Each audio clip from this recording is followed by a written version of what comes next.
Reka anongere ngo ikaze ukurikiye Davis Entertainment. Reka nkubwire ngo komeza ugire ibihe byiza aho waba uherereye hose, haba mu Rwanda cyangwa se hanze yarwo. Reka nkubwire ngo komeza ugire ibihe byiza, nanaboneraho rero kuguha ikaze mu makuru yacu y'uyu munsi. N'uyu munsi rero ngufitiye amakuru menshi cyane, ariko mu makuru ngufitiye reka amakuru yacu tuyahere kuri inkuru ivuga ko The Ben yaba yagaruye ku ikibazo cye na Bruce Melody. Uyu munyamuziki rero Umugisha Benjamin wamenyekanye nka The Ben yavuganye ikiniga yumvikanisha ko bizafata igihe kinini kugira ngo umuziki w'u Rwanda ugere ku rwego buri wese awushakaho, mu gihe abarimo badashyize hamwe kandi badahinduye imyumvire mu bijyanye n'imikoranire n'imibanire ya buri munsi. Ni ibintu rero avuga ko bireba abafite aho bahuriye n'uruganda rw'umuziki, y'abahanzi, abanyamakuru ndetse n'abandi, kandi gushyira hamwe ntibivuze gusangira icyo kunywa cyangwa icyo kurya, ahubwo ngo gushyira hamwe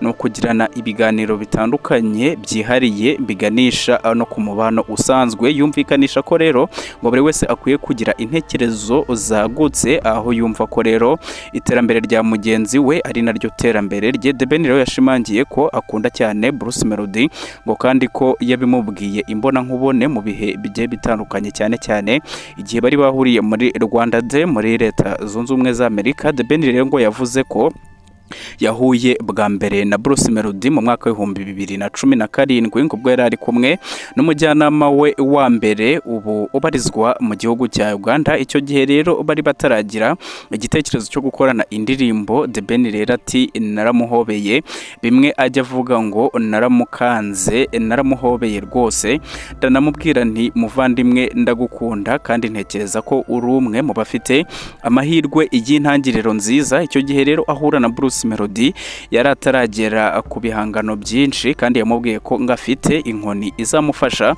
kugera aho ashaka. Ati iryo jambo rero nararimubwiye, ati naramubwiye nti ufite inkoni, ati genda ukore ibintu bidasanzwe. Yavuze ko rero amagambo yamubwiye muri Uganda yongeye kuyamusubiriramo ubwo bari mu mujyi wa Washington muri Leta Zunze Ubumwe za Amerika mu gikorwa cya Rwanda Day ku itariki ya 2 n'iya 3 Gashyantare 2024. Mu kiganiro rero yagiriye ku rubuga rwa X na Godfather, The Ben yavuze ko kuba Bruce Melody avuga ikibazo nawe akamusubiza biba biri mu murongo wo gusubiza abumva ko mbashaka nyine kwigira mwiza. Ati iyo maze kuvuga ko rero hari abantu bamwe na bamwe bavuga bati The Ben abashaka kwigira mwiza aho kugira ngo nigire mubi nakwigira mwiza. Ati yavuze ko rero azi uburyo amakuru y'imyidagaduro akorwamo, ngari kuko iyo bigeze aho habaho nyine abantu bo ku ruhande bapinga ibindi ibintu bitari byiza biba bikiri muri showbiz nk'uko buri wese aba yabyumva. Ati rero nkunda show, ariko iyo habayeho kuvuga ko behind the scene hari abandi bantu bari gupanga ibindi bintu birenze iby'ubugome bw'indengakamere, atari ko bibaye ari showbiz abantu bakishima, ati ntacyo bitwaye, ariko bikaba showbiz nyine. Akomeza agira ati rero umuhanzi yasohora indirimbo, ati nanjye nkasohora indirimbo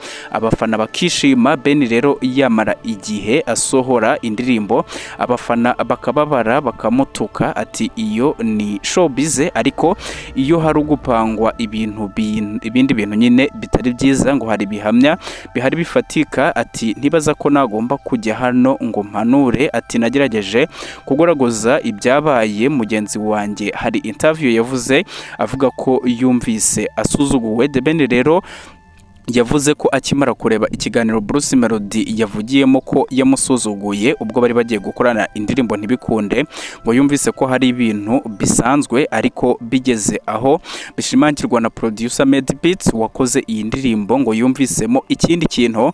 Yavuze ko rero ngo icyo gihe yahise afata umwanzuro wo gusaba imbabazi Bruce Melody, ndetse kubwo yari mu kiganiro nyine n'itangazamakuru yumvikanishije ibyabaye byose. The Ben rero yavuze ko ntabwo ngo yasuzuguye umuhanzi mugenzi we ku bushake ngo abigambiriye, ati mu by'ukuri nta nubwo namenye ko yasuzuguwe, ati ndetse namusaba n'imbabazi ejo bundi nabikuye ku mutima, mu mutima rero imbere ndamubwira nti umbabarire. Yavuze ko rero nyuma yo gusaba imbabazi ngo yabonye ibintu bateye urwenya ku mbabazi yasabye, ngo ku buryo atari yarigeze nyine yumva ko hari abantu babifata uko babishaka. The Ben rero ngo yifuza ko igihe kimwe yazibuka neza ibyabaye ubwo Bruce Melody yajyaga kure kumureba nyine bwa mbere bafitanye gahunda yo gukorana indirimbo, agasanga ari kwikinira imikino ya PlayStation ari kumwe na producer Zazu Al Pacino. Yeshuye ko rero ngo nubwo Bruce Melody yababajwe cyane no kuba batarakoranye iriya ndirimbo ya mbere nk'uko bari babipanze, ngo ariko hari n'indi ndirimbo ya kabiri bagerageje gukorana yari gukorwa na producer Element, ikabarizwa muri Country Record, ariko ngo ntiyigeze isohoka na rimwe. Yagize ati hagati y'icyo gihe n'uyu munsi habayeho indi project yanjye nawe urumva wabibaza na Element, ati wabibaza na Country Record nayo yari hari. Yavuze ko rero kuba iyo ndirimbo itarasohotse hari izindi mpamvu zabayeho, ngo ariko bidakwiriye guhuzwa no kuvuga ko The Ben asuzugura. Ngaha niho rero The Ben ahera yibaza impamvu Bruce Melody buri gihe mu itangazamakuru yumvikana cyane agaruka ku ndirimbo ya mbere bari gukorana ikozwe na producer Made Beats. The Ben rero yumvikanishije ko bibaho ko umuhanzi ashobora kujya gukorana indirimbo na mugenzi we akagira ibyo ahugiramo, ariko ntibibuze ko umushinga ukomeza. Yatanze rero urugero avuga ko ubwo yaragiye gukorana na Crit Beats hari igihe yamusize muri studio asigara yandika ajya gukina na Tekno uri mu bakomeye muri Nigeria, atariko yaragarutse turakomeza turakorana. Yavuze ko rero icyubahiro aha Bruce Melody ngo aricyo kimwe n'icyo yaha umuhanzi ukizamuka mu rwego rwo kwerekana urugendo rwa muzika. The Ben kandi akomeza avuga ko ashobora kuba ari we muhanzi wa mbere wo mu Rwanda ufitanye indirimbo nyinshi na bagenzi be, ngo kuko niyo asubije amaso inyuma asanga arusha indirimbo n'abahanzi bo hambere bamamaye mu mateka. Kuri we rero abisobanura nk'umugisha yagisha kuba yarabashije gukorana indirimbo n'abahanzi benshi. Imibare rero ya hafi igaragaza ko afite indirimbo zirenga 38 yakoranye n'abandi bahanzi. Afite rero n'indirimbo uzaba yakoranye na Roger Sinari Nkuzi, Sibeza na Thank You My God yakoranye na Tom Close n'izindi zigiye zitandukanye. Reka amakuru yacu tuyakomereze kuri iyi nkuru ivuga ko umuhanzi Kanye West yamaze kuba yakwihakana ko inkomoko ye ari umwirabura, anahishura ko rero ngo ari umuhinde. Uyu muraperi rero Kanye West ukunze gutuma abantu benshi bacika ururondogoro aherutse kuri koroza nyuma yo gutangaza ko inkomoko ye atari muri Afurika ngo ahubwo ngo ko ari umuhinde. N'amashusho akomeje gukwirakwira ku mbuga nkoranyambaga cyane cyane ku rukuta rwa X, ariko amaze igihe agiye hanze, aho uyu muraperi rero yitotombaga cyane yikomanga mu gatuza avuga ko umuryango we udafite inkomoko muri Afurika ngo ahubwo ko bakomoka mu gihugu cy'Ubuhinde. Muri ayo mashusho rero agaragaza Kanye West ari kuganira n'abandi bantu anyuzamo rero akikomanga mu gatuza maze akagira ati hagati aho reka mbabwire ati ngewe n'umuryango wanjye ntabwo turi abanyafurika na gato, ati turabahinde. Ibyo rero umubimenye ko ngewe n'umuryango wanjye rwose tudafite inkomoko y'abirabura, ngo ubwo byaba byiza namwe mumenye inkomoko yanyu. Aya magambo rero uyu muhanzi yatangaje yongeye gushyira benshi mu rujijo bamushidikanyagaho, ariko abandi ku rundi ruhande bakavuga ko bishobora kuba ari n'ukuri. Uyu Kanye West rero ni umwe mu bantu bakunze kuvugisha abantu benshi bitewe n'ibintu bitandukanye agenda avuga, bamwe baba banatekereza ko yavuga.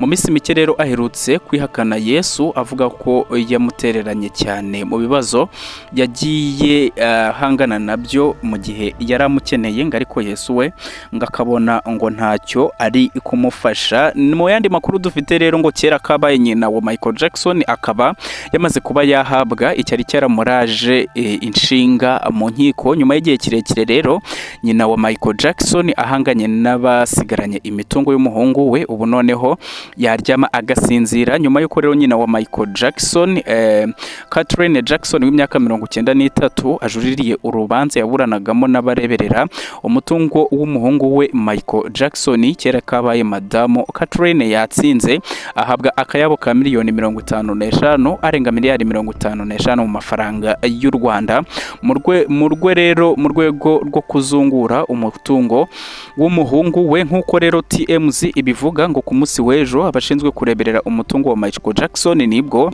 abagiye ku biro byabo bakamushyikiriza impapuro z'uwo mutungo, aho Catherine Jackson rero yashyikirijwe amafaranga yakusanyijwe mu myaka 15 kuva umuhungu we Michael Jackson yakwitaba Imana muri Kamena 2009. Twabibutsa ko rero ejo ku itariki ya 21 Werurwe umuhungu we muto wa Michael Jackson, Big Jackson uzwi ku izina rya MG Blanket, yari yatanze ikirego mu rukiko avuga ko adashaka ko nyirakuru akomeza gukoresha amafaranga ya Michael Jackson mu bujurire bw'imanza zidashira bahoragamo. Hari andi makuru rero atugeraho hano kuri Davis Entertainment avuga ko ngo havutse ikomeye hagati ya Kendrick Lamar, Drake na Kendrick Lamar rero ngo yasoje intambara ku baraperi bagenzi be barimo Drake ndetse na kugeza ubu bafatwa nk'abatatu bakomeye kandi bibihangaje mu njyana ya rap. Aba baraperi rero ngo uko ari batatu bose bashyirwa mu gatebo kamwe, aho abantu rero babashyira mu bintu bitatu by'ibihangaje cyangwa se big three bari ku rwego rumwe, nubwo ariko ku ruhande rwabo nta numwe ujya wemera kugereranwa na bagenzi be ngo kuko buri wese abavuga ko aza imbere y'abandi. Iyo ugerageje rero kubaza urugero nka Kendrick Lamar uko aba yiyumva iyo ari gushyirwa mu gatebo kamwe na Drake ndetse na avuga ko abantu badakwiriye kubagereranya na gato, ahubwo ko bagomba kujya bavuga babiri bibihangaje big two ngaribo na Drake, hanyuma nawe Kendrick Lamar bakamuvuga ku ruhande rwe ngo kuko ngari ku rwego rurenze urwabariya babiri. Iyi ntambara rero ijya gutangira witwa Drake ndetse na bashyize hanze indirimbo bise First Person Shooter. Muri iyo ndirimbo rero yaririmbyemo agira ati twatangiye irushanwa turi batatu bibihangaje big 3 ngari kubo ngaho bigeze ngo kuri njyewe ninjye uyoboye irushanwa ngabandi bagakurikira. Amakuru rero y'aba baraperi ntagenda ashira, uko tuzagenda tugira amakuru kuri bihangaje bitatu tuzagenda tuyabagezaho nayo uko agenda akurikirana. Nkwibutsa ko rero iyi ari Davis Entertainment, aribwo bwa mbere rero udusuye ushobora gukanda subscribe kugira ngo tujye tubana mu makuru ajya atandukanye y'imyidagaduro tugenda tukugezaho buri uko bukeye nuko bwije. Turabakunda cyane.